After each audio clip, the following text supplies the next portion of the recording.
There's a trick that separates two guys, one who command instant respect and get everything. Second are those who get overlooked their entire lives. Most men go to their graves never knowing why some guys walk into a room and everyone just responds to them. Here's the crazy part. I only found this out because I was in the right place at the wrong time. Overheard a conversation I wasn't supposed to hear between two men who controlled an entire industry. They were literally laughing about how predictable most men are, how easy they are to control once you understand these 7 signals. I've spent the last few years testing what I learned. The results shocked me. Act number 1, explaining yourself when challenged. You know that moment. Someone questions your decision, and suddenly you're delivering a TED Talk nobody asked for. Well, actually, I chose this approach because in those 15 seconds of nervous justification, you just bled out authority you'll never recover. Strong men declare, weak men defend. I watched it unfold in a boardroom last month. 2 executives under fire. First one launched into a breathless explanation when challenged. Second one simply stated, "This is the direction we're taking." Then silence. The room literally shifted. Every rushed explanation broadcasts a primal signal. This man needs approval. He's still collecting votes for his own authority. You're not clarifying. You're begging for respect you should already own. Study how untouchable men respond when questioned. We've settled this. Then nothing. That concern was addressed. Silence. Not with anger. With such calm finality that further questioning feels somehow inappropriate. Next time, when that flood of explanations rises to your lips, drown it. State your position once, then let silence fill the room like smoke. That uncomfortable vacuum is where real power is born. Act number 2, seeking validation after speaking. Ever catch yourself finishing a statement, then immediately scanning the room for nodding heads? That little pause, that hopeful glance, the slight rise in your voice at the end of sentences? This approach makes the most sense, right? I think we should move forward with this. Don't you agree? You just mark yourself as a man who needs permission to trust his own thoughts. It's that subtle head tilt after you speak. The unconscious search for confirmation. The tiny hesitation that betrays you're not fully convinced of your own words until someone else endorses them. I once watched a CEO destroy his own authority in 10 minutes this way. Every statement followed by a quick visual sweep for approval. By the 3rd time, his team was exchanging glances. Not because his ideas were bad, because he clearly didn't believe in them himself. Powerful men don't poll the room after speaking. When you seek immediate validation, you're not gathering input, you're exposing dependency. You've just announced to everyone present, my confidence is external. My certainty requires your endorsement. The truly respected don't wait for confirmation. They assume it. Their statements land with such quiet finality that seeking agreement would seem almost absurd. They don't need to ask if you're with them. They assume you are, or that you soon will be. This isn't about being right all the time. It's about owning your position completely, whether it ultimately proves correct or not. I struggled with this for years without realizing it. That unconscious search for nodding heads, for mms, for any sign I wasn't standing alone. All I was doing was training everyone around me that my convictions were provisional, pending their approval. Try something different next time. Make your statement clearly. Then stop. No searching looks. No trailing questions. No subtle requests for affirmation. Just the calm certainty of a man who doesn't need external validation to trust his own judgment. The silence might feel excruciating at first, but what grows in that space isn't doubt. It's the unmistakable presence of a man who stands on his own foundation. And nothing commands respect more quietly or completely than that. Act number 3, nervous laughter when tension rises. You've done 1,000 times. That awkward chuckle when someone challenges you. That reflexive laugh when making a serious point.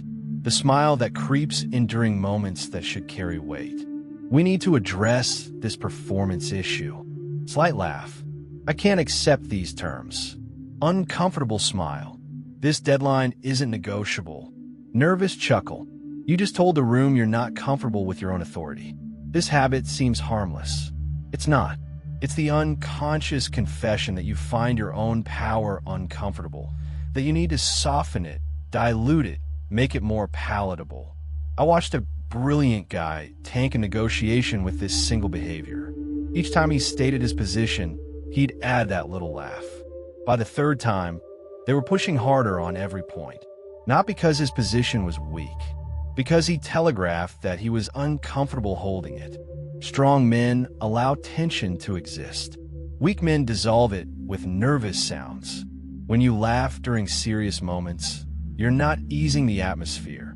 You're undermining yourself.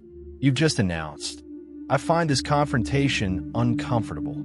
I need you to like me more than I need you to respect me. The men who command natural authority never diffuse their own impact. They make a statement and let it land with its full weight. They understand that tension isn't their enemy, it's their instrument. They don't break eye contact, don't soften their expression, don't add that little sound that begs for social approval. This isn't about being humorless. It's about understanding when levity serves you and when it sabotages you. I caught myself doing this on a sales call last year. Heard that little laugh after stating our firm pricing. Instantly watched the client's expression change, not to amusement, but to calculation. In that moment, they knew they could push harder. Next time you're making an important point, notice that urge to add a small laugh, to smile when nothing's funny, to soften what should remain firm. Then do something different. Let your words stand naked, unadorned by nervous sounds. Let the silence afterward feel heavy if it needs to. Let the other person squirm a little if they must. That absence of nervous noise isn't awkwardness. It's the sound of a man who's comfortable wielding his own authority. And few things command more instinctive respect than that. Act number 4. Breaking composure when provoked. You've been there. Someone takes a subtle shot at you in a meeting, questions your competence in front of others, dismisses your idea with a cutting remark, and your body betrays you before your mind catches up. Your face flushes, voice tightens, posture stiffens, eyes narrow or dart away. Maybe you shift in your seat or adjust your collar. That's not what I meant. Voice rising slightly. If you'd let me finish my point. Leaning forward tensely. I think you're misunderstanding. Blinking rapidly. In those 3 seconds of visible reaction, you just told the room you can be emotionally hijacked at will. This behavior seems unavoidable. Just honest human response. It's not. It's the physical admission that others can access your emotional controls without permission. I saw it happen at a leadership offsite. Guy presents a solid strategy. Another executive makes a dismissive comment. First guy's neck gets red, voice changes pitch, hands start gesturing more rapidly. Everyone noticed. His next points, though perfectly valid, carried half the weight. Not because his ideas weakened, because he showed he could be destabilized. Strong men absorb pressure. Weak men reveal it. When you visibly react to provocation, you're not showing authenticity. You're demonstrating vulnerability to manipulation. You just broadcast. My emotional state is controlled by external forces. My composure can be cracked with minimal effort. The men who command natural respect aren't emotionless. They're deliberately unreadable. When challenged, they don't speed up, they slow down. Their voice gets quieter, not louder. Their movements become more measured, not more erratic. They absorb the impact like shock absorbers, not like glass windows. This isn't about suppressing emotions. It's about controlling their expression until you choose to reveal them. I failed at this spectacularly during a client meeting when someone questioned my expertise directly. My immediate physical reaction, before I said a word, told everyone present that I could be thrown off balance. The damage was done before I recovered.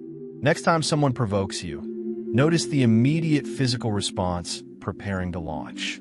The heat in your face, the tension in your shoulders, the shift in your breathing. Then do something that feels almost impossible in that moment. Slow everything down.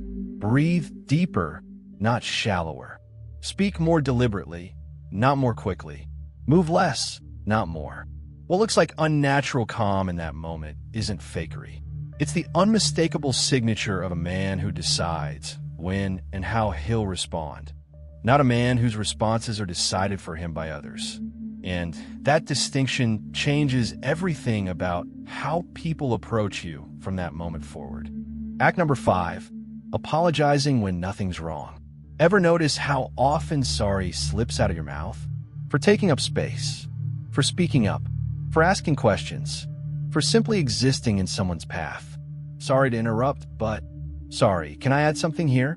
Sorry, do you have a minute? You just told everyone you believe your presence requires forgiveness. This habit seems polite, considerate. It's not. It's the verbal equivalent of making yourself smaller every time you enter a room. I watched a senior director undermine years of accomplishment with this one behavior. Smart guy, great track record, but sorry prefaced nearly everything he said. By the third meeting, his team was interrupting him regularly. Not because they lacked respect for his position, because he trained them that his words came pre-discounted. Strong men acknowledge mistakes. Weak men apologize for existing. When you habitually apologize for normal human actions, you're not being courteous. You're announcing your discomfort with your own authority. You've just signaled, my default assumption is that I'm imposing. My natural state is to be an inconvenience. Men who naturally command respect use sorry like a rare currency, spent only when real value must be exchanged. They don't apologize for speaking. They don't apologize for disagreeing. They don't apologize before asking for what they need. They understand that constant apologies don't make you more likable. They make you less respected. This isn't about becoming inconsiderate. It's about recognizing the difference between accountability for mistakes and habitual self-diminishment. I caught myself doing this on a conference call, apologizing before offering an opinion that was literally my job to provide. The slight pause afterward told me everything. I had just undermined my own input before even sharing it. Try something different this week. Before each sorry leaves your mouth, ask yourself, did I actually cause harm here? Or am I apologizing for taking up the space I've earned? Replace those reflexive apologies with direct statements. I'd like to add something here. I need a few minutes of your time. I have a different perspective on this. What feels uncomfortably direct at first isn't rudeness. It's the natural language of a man who believes his presence brings value rather than burden. And that fundamental belief changes how every word you speak is received. Act number 6, filling silence with nervous talk. You feel it happening but can't seem to stop. That uncomfortable silence falls, and something in you panics.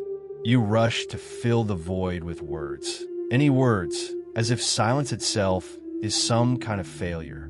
So anyway, what I was thinking was, I guess what I'm trying to say is, let me just add that. You just told the room you fear the power of silence more than the damage of meaningless words. This habit seems helpful, like you're keeping the conversation flowing. It's not.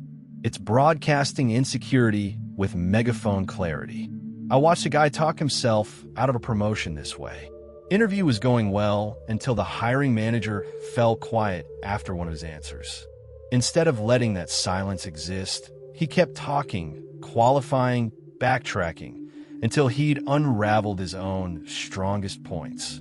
The job went to someone who knew when to stop speaking. Strong men use silence as a tool. Weak men treat it as a threat. When you rush to fill every conversational gap, you're not being thorough. You're showing fear of judgment. You've just signaled, I'm uncomfortable with reflection. I need constant noise to feel safe. I don't trust my initial statements to stand on their own. The men who naturally command attention understand that power often lives in the spaces between words. They make their point once, clearly. Then they allow silence to amplify it rather than diluting it with nervous afterthoughts. They don't feel compelled to fill pauses. They create them intentionally and let others feel the weight of responding. This isn't about being mysteriously quiet. It's about understanding that words retain value in direct proportion to their scarcity. I blew a sales presentation with this exact mistake. Made my case effectively, then kept talking through the thoughtful silence that followed. With each additional sentence, I watched their interest visibly decline. Not because my later points were weaker, but because my inability to embrace silence suggested I didn't fully believe my initial ones. Try something radically different in your next important conversation. Make your point clearly, then stop. Let the silence stretch until someone else breaks it. Fight every urge to jump back in, to clarify, to soften, to add just one more thing. That silence isn't awkwardness to be feared. It's the sound of your words being taken seriously enough to deserve reflection. And that moment, when others feel compelled to break the silence you've created, is when you know you're speaking with genuine authority. Act number 7, oversharing personal struggles. You've seen guys do this, maybe done it yourself.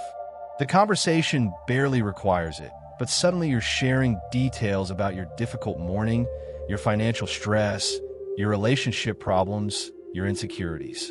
Been a rough week at home. Honestly, I'm still figuring this role out, pretty overwhelmed. Between us, I'm not sure I'm handling this well. You just told everyone you're drowning when they needed to see you swimming. This habit seems authentic, vulnerable in a good way. It's not. It's confusing therapeutic openness with professional presence. I watched a team's confidence collapse when their leader started regularly sharing his anxieties about company direction. His intention was transparency. The effect was uncertainty that rippled through every project. Not because his concerns weren't valid, but because he didn't understand that some truths serve no one by being spoken. Strong men process privately. Weak men process publicly. When you habitually reveal your struggles, you're not being refreshingly honest. You're offloading your emotional processing onto others.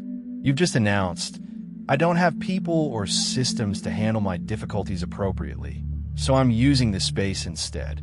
Men who naturally command respect aren't hiding their humanity. They're controlling its disclosure. They understand that selective revelation builds connection, but indiscriminate sharing destroys mystique. They know which conversations are appropriate for vulnerability and which ones require the confidence of contained emotion. This isn't about becoming coldly private. It's about recognizing that constant emotional transparency isn't always a strength. Sometimes it's just poor boundaries. I damaged my standing with a mentor this way, turning what should have been a strategic conversation into a therapy session about my career doubts. The slight shift in how he engaged with me afterward was subtle but unmistakable. I had changed categories in his mind. Try something different in your professional interactions. Before sharing a personal struggle, ask yourself, does revealing this serve the situation or just lighten my emotional load? Will this disclosure build necessary connection or unnecessary concern? Save your deeper processing for trusted friends, appropriate moments, actual therapists. Bring your work through conclusions to your public life, not your ongoing struggles. What feels like holding back at first isn't dishonesty.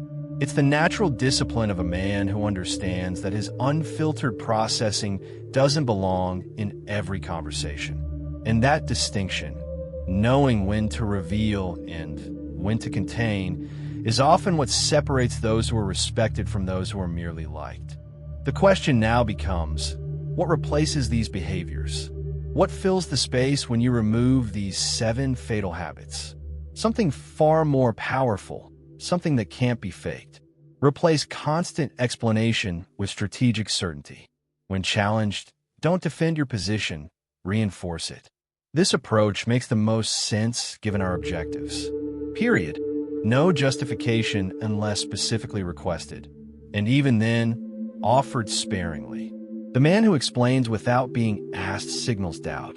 The man who states without elaboration signals confidence that requires no external validation. Replace validation seeking with comfortable conviction. Make your statement, Then let it exist in the room without searching for agreement. Don't insist you're right or scan faces for approval. Plant your flag and let others decide whether to gather around it. When you stop seeking immediate confirmation, you create a vacuum others feel compelled to fill with their own support. Replace nervous laughter with deliberate weight. Let serious moments remain serious. When making important points, deliver them cleanly. No chuckles, no smiles that undercut your message. Allow your words to land with their full impact. The tension this creates isn't uncomfortable, it's magnetic. It pulls people toward your gravity rather than letting them dismiss you. Replace visible reactions with calculated stillness. When provoked or challenged, slow everything down.